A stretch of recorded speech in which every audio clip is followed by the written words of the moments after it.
Bismillahirrahmanirrahim. Assalamualaikum warahmatullahi wabarakatuh. Waalaikumsalam warahmatullahi wabarakatuh. Innal hamdalillah wassalatu wassalamu ala Rasulillah wa ala alihi wa ashabihi wa mawala wa la hawla wa la quwwata illa billah. Wa asyhadu an la ilaha illallah wahdahu la syarika lah wa asyhadu anna Muhammadan abduhu wa rasuluh sallallahu alaihi wa ala alihi wa ashabihi wa tabi'in wa man tabi'ahum bi ihsanin ila yaumil qiyamah wa ba'd. Kaum muslimin jamaah salat tarawih salat isya Masjid Al-Asyri rahimahumullah yang berbahagia dan semoga dirahmati dan dicintai oleh Allah Subhanahu wa taala. Alhamdulillah, pertama sekali marilah kita senantiasa memuji syukur kehadirat Allah Subhanahu wa taala yang tak pernah berhenti memberikan kepada kita semuanya berbagai macam kenikmatan-kenikmatannya, baik kenikmatan berupa kesehatan, waktu luang, lebih lagi adalah kenikmatan yang berupa iman, Islam, ihsan dan juga taufik, sehingga alhamdulillah sampai dengan kesempatan malam hari ini kita masih diperkenankan untuk menjadi bagian dari hamba-hamba Allah Subhanahu wa taala yang mau menghinakan dirinya, menyempurkan wajahnya di hadapan Sang Penciptanya yaitu Allah Azza wa Jalla. Beriring permohonan doa kepada Allah, mudah-mudahan amal ibadah yang kita lakukan akan dicatat oleh Allah Subhanahu wa taala sebagai amal soleh, dan kemudian Allah Subhanahu wa taala di yaumil qiyamah kelak memberikan balasan kepada kita semuanya dengan sebaik-baik pahala, yaitu berupa surganya. Salam dan salam mudah-mudahan akan senantiasa Allah Subhanahu wa taala curahkan kepada utusannya, manusia yang paling mulia di dunia dan di akhirat, yaitu baginda Rasulullah Muhammad sallallahu alaihi wasallam. Mudah-mudahan tercurah pula kepada para keluarganya, para sahabatnya, dan juga kepada umatnya, khususnya adalah kita yang pada malam hari ini berkenan hadir menjalankan ibadah salat yang berjamaah, dan umumnya kepada seluruh umat beliau sampai dengan datangnya hari kiamat nanti. Kaum muslimin rahimani wa rahimakumullah, tentulah kita semuanya di dalam menjalankan serangkaian ibadah pada bulan Ramadan ini sangat-sangat mengharapkan balasan dari Allah Subhanahu wa taala berupa pahalanya, dan kita pun tentunya sangat mengharapkan ampunan dari Allah Subhanahu wa taala untuk kita semuanya. Karena memang inilah yang dijadikan oleh Rasulullah SAW motivator kepada kita semuanya untuk menjalankan berbagai macam serangkaian ibadah. Itu ada dalam rangka supaya dosa-dosa kita diampunkan oleh Allah Subhanahu wa taala.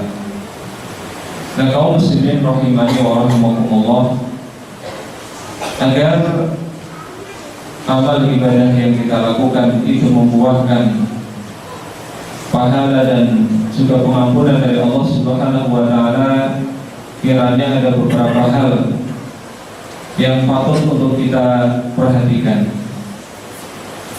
Yang pertama, kita memang begitu bahagia melihat semangat antusias kaum muslimin di dalam menjalankan ibadah, khususnya adalah salat tarawih, di mana hampir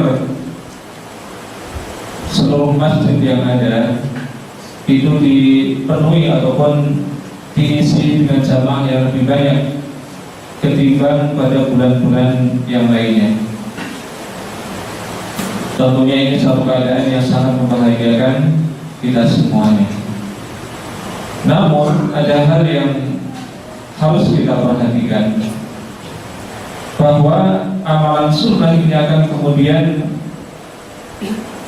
menjadi sesuatu yang berharga bagi kita, baik dengan pahala Allah ataupun ampunan Allah, manakala kita semuanya memperhatikan amalan-amalan wajib yang Allah Subhanahu wa ta'ala bebankan kepada kita. Satu contoh, ketika Allah Subhanahu wa ta'ala berfirman di dalam hadis qudsinya dari sahabat Abu Hurairah radhiyallahu anhu, dia mengatakan, aku mendengar Rasulullah sallallahu alaihi wasallam bersabda. Apa sabdanya? Itu bahwasanya Allah Azza wa Jalla berfirman, man 'adani waliyan faqad adantuhu bil harbi. Barang siapa yang memusuhi wali-waliku, maka aku umumkan peperangan kepada mereka. Wa ma taqarraba ilayya 'abdi bi syai'in ahabba ilayya mimma iftaratuhu 'alaihi. Tidak ada satupun amalan yang paling aku cintai, kata Allah Subhanahu wa ta'ala, yang dimanfaatkan, digunakan oleh seorang hamba untuk mendekatkan dirinya kepada diriku, kecuali dengan melakukan perbuatan-perbuatan, perkara-perkara, ibadah-ibadah yang telah Allah Subhanahu wa ta'ala wajibkan kepada dirinya. Maka tentunya kita semuanya kaum muslimin rahimahumullah, kita harus memperhatikan. Satu contoh, kita melihat bahwa sholat tarawih jelas hukumnya adalah sunnah, dan di sana ada sholat yang wajib. Nah, kita semuanya kaum muslimin hendaknya betul-betul memperhatikan sholat wajib kita. Kenapa? Karena itulah yang paling dicintai oleh Allah Subhanahu wa ta'ala. Maka tidak boleh kemudian di selain waktu isyaknya kita kemudian menyepelekan ibadah sholat tersebut, kurang bersemangat untuk menegakkannya. Padahal kita tahu bahwasanya sholat merupakan rukun Islam yang kedua. Jadi ini yang pertama, hendaknya kita memperhatikan kewajiban-kewajiban yang harus kita lakukan, baik kewajiban-kewajiban kita kepada Allah Subhanahu wa ta'ala, ya, berupa ibadah-ibadah, sholatnya, puasanya, dan yang lainnya, atau kewajiban-kewajiban kita kepada sesama makhluk. Mungkin kewajiban kita kepada orang tua kita, mungkin kewajiban orang tua kepada anaknya, mencarikan nafkah misalnya, ataupun yang semacamnya. Maka ini harus kita perhatikan, ya, supaya amalan-amalan sunnah itu nanti akan menjadi penyempurnanya, dan kita tidaklah kemudian mengandalkan yang sunnah itu sebagai sesuatu yang dinomorsakukan. Kemudian yang kedua, bahwa ampunan Allah Subhanahu wa ta'ala akan diberikan kepada para hambanya manakala dirinya meninggalkan perkara-perkara yang diharamkan oleh Allah Subhanahu wa ta'ala, meninggalkan dosa-dosa besar. Satu contoh, Rasulullah sallallahu alaihi wasallam bersabda pula di dalam hadis riwayat Imam Bukhari dan yang lain, as-salatul khamsu wal jum'atu ila jum'ati wal ramadhanu ila ramadhan mukaffiratun ma bainahuma idza ujtunibatil kabair. Bahwa salat wajib 5 kali sehari semalam yang kita lakukan, kemudian satu ibadah Jum'ah dengan ibadah sunnah berikutnya. Puasa Ramadan dengan puasa Ramadan berikutnya. Maka ini kata Rasulullah menjadi mukaffiratun, penghapus dosa-dosa. Namun ada catatannya, yaitu idza tustunibatil kabair, manakala dosa-dosa besar itu ditinggalkan. Artinya ketika kita sudah melakukan berbagai macam ibadah, baik yang diwajibkan ataupun yang disunahkan, namun kemudian kemaksiatan pun juga jalan terus, kemaksiatan yang merupakan dosa besar, maka sangat dikhawatirkan bahwa amal ibadah yang kita lakukan tidak akan membuahkan ampunan dari Allah Subhanahu wa Ta'ala. Kemudian yang ketiga, agar ibadah-ibadah yang kita lakukan mendatangkan ampunan dari Allah dan pahala dari Allah Subhanahu wa Ta'ala, khususnya terkait dengan masalah ibadah puasa, ini lebih ketat lagi. Yang lebih ketat lagi, di antaranya ketika Rasulullah Sallallahu Alaihi Wasallam bersabda, "Man lam yada qaul az-zur wal amal bihi, falaysa lillahi hajatun fi an yada'a ta'amahu wa syarabahu." Dalam teks yang lain ditambahkan wa syahwatahu. Fa in sabaka ahadun aw jahila 'alaika faqul inni shaimun, inni shaimun.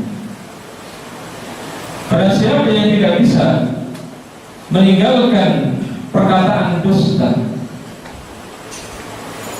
dia malah kemudian gemar melakukannya, maka sesungguhnya Allah Subhanahu wa Ta'ala tidak butuh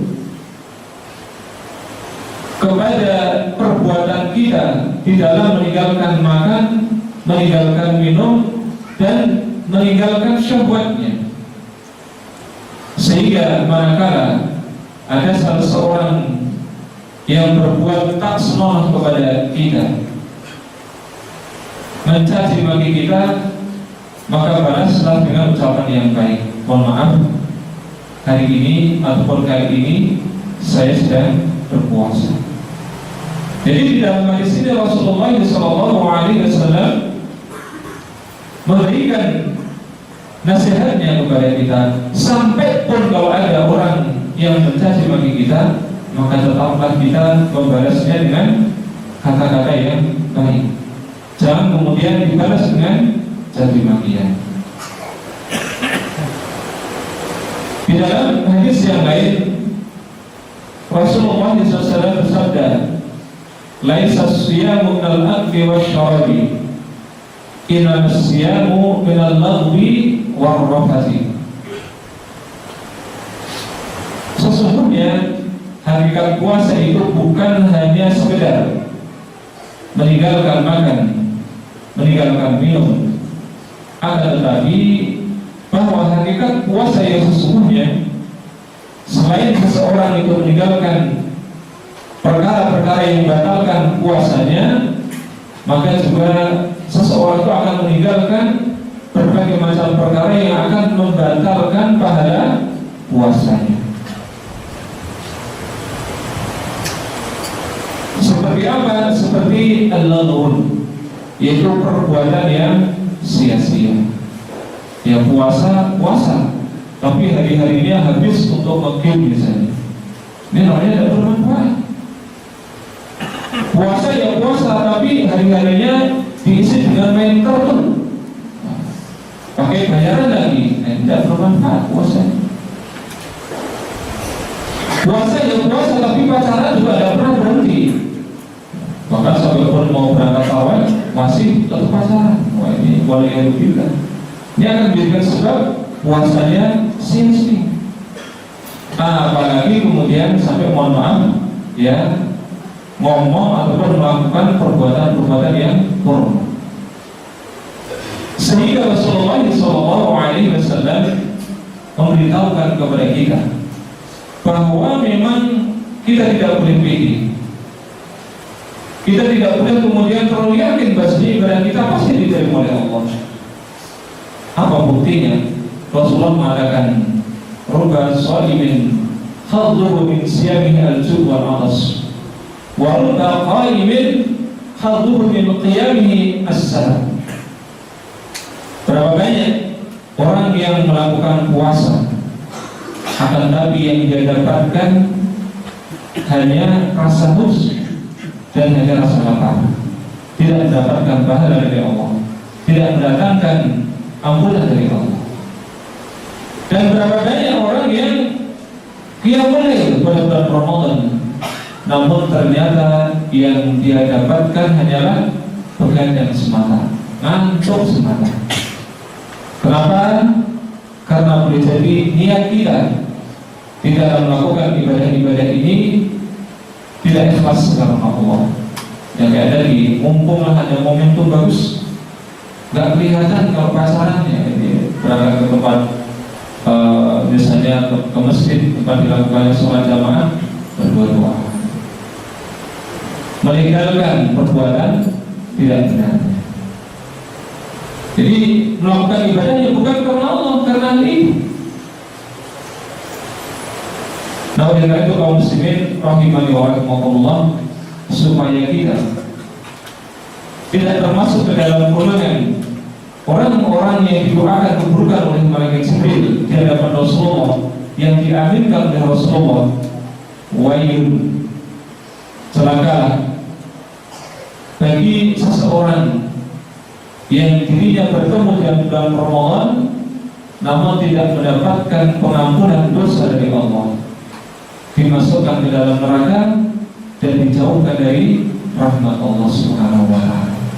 Dan mudah-mudahan apa yang kita sampaikan ini bermanfaat untuk saya pribadi dan juga untuk jamaah rahimakumullah, bisa kita pahami, bisa kita amalkan di dalam kehidupan kita, khususnya dari dalam peribadatan kita, mulai dari bulan Ramadan ini dan kemudian seterusnya. Mudah-mudahan Allah Subhanahu wa ta'ala membantu kita semuanya di dalam menjalankan berbagai macam kebaikan ini, sehingga betul-betul akan mendatangkan pahala dari Allah dan ampunan dari Allah Subhanahu wa ta'ala. Allahumma 'allimna bima yanfa'una wanfa'na bima 'allamtana wa zidna 'ilma. Wa sallallahu wa sallam ala nabiyyina Muhammad wa ala alihi wa sahbihi wa akhiru da'wana alhamdulillahi rabbil alamin. Subhanakallahumma wa bihamdika asyhadu an la ilaha illa anta astaghfiruka wa atubu ilaik. Assalamualaikum warahmatullahi wabarakatuh.